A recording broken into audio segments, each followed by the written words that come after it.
Hey, it's Dr. Sasheen here. I am actually out running errands and thought I would do a quick video. That shadow's terrible.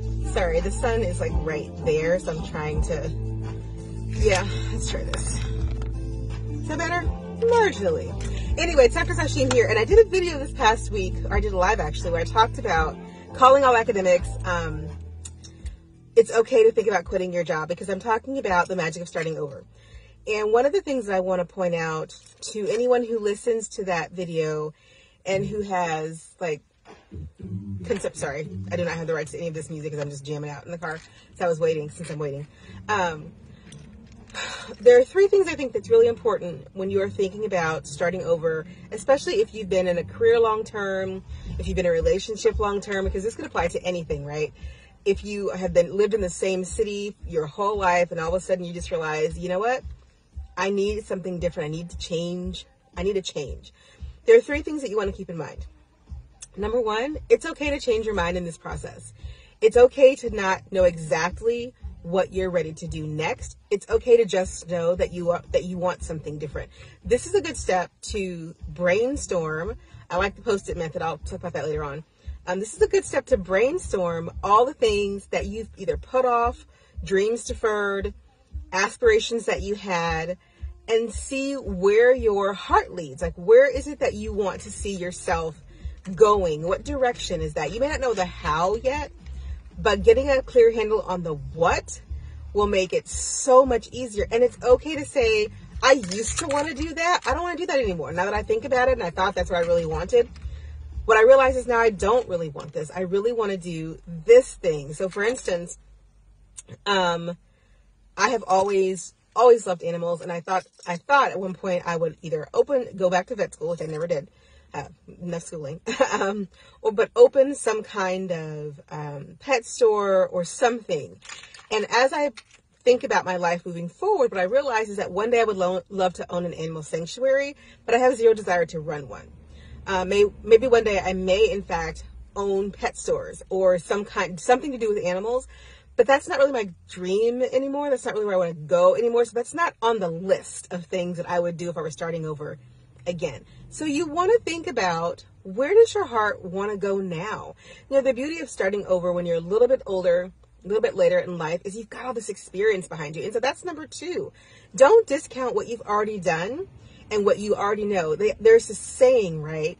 If you knew then what you know now, would you do things differently? Well, guess what? You know now. Like, this is the moment where that saying completely makes sense. Because if you're going to start over, the magic of starting over is that you know now. You know your ins and outs. So maybe you don't. That's why you want to start over. But you've probably learned some things about yourself. You know who you are under pressure. You know where you want to be in 5, 10, 15 years. You know what it means to organize your life in such a way to get things that you want. You know what it means to get out of the way and allow life to unfold.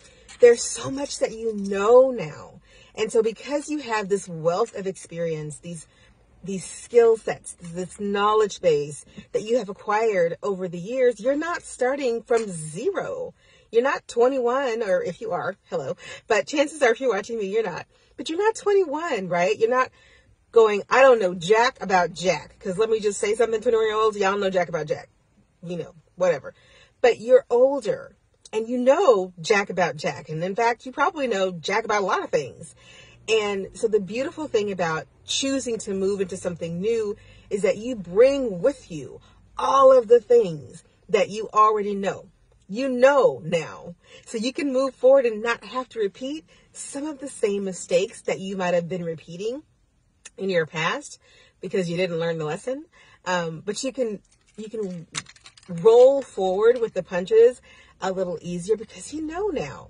So that's saying, if you knew then what you know now, would you do the same thing? Well, guess what? This is that moment when you get to decide.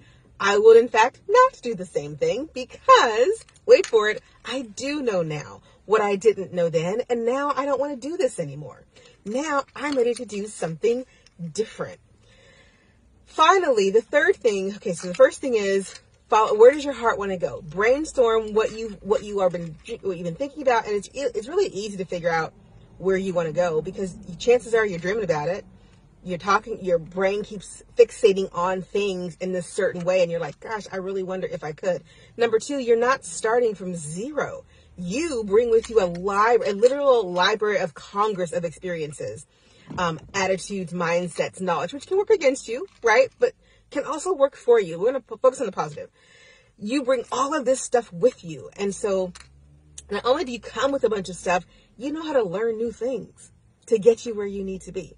And so the third thing that you can do to help this process is trust. And this is a really hard one, because if you are at the place in your life where you really know that it's time to start over, that something has to change, chances are you're coming to that place. It may be out of a place of desperation. It may be out of a place of sadness. It may be after a series of decisions where you are not so certain that you've done the right thing. But chances are it's not coming from the best of places, right? And when you're coming from that place, it may be difficult to trust that you do have all that you need to start again, that you will get to where you want to go, that you know where your heart is. But let me tell you something. The most important thing that you can give to yourself is the trust that no matter what you choose to do next, you will be fine. You are enough to get there. It's okay that you don't know what you don't know, because you know a lot of things, and those things will make a way for you. And so the third thing you are going to learn to do in this process is trust. Is trust that you are enough. Is trust that you have the magic within you that moves mountains. Because look at your history. Chances are your magic has been moving mountains for so long, you've forgotten that you were magical. You've probably simply forgotten that you were magical because you haven't seen yourself move those mountains in a magical way. It's become humdrum. It might even have become a burden. And it may be that you're saying, well, Dr. Sasheen, that's kind of why I want to start over, because I'm tired of having to move all these daggone mountains. And what I will say to you is this. It's not that it's not the mountains that you have moved. It's that you know how to do it. So trust that if you've been moving mountains and you're tired of them, that's fair. But if you've been moving mountains, you know how to move mountains. So trust that if nothing else in the world remains accurate and true about you, you know how to move mountains. And when you know how to move mountains, starting over, no problem. No problem at all. All right, I just wanted to come on and give you a quick message here. I hope that you're having a wonderful and fabulous day. Take care all, and I will see you later. Bye.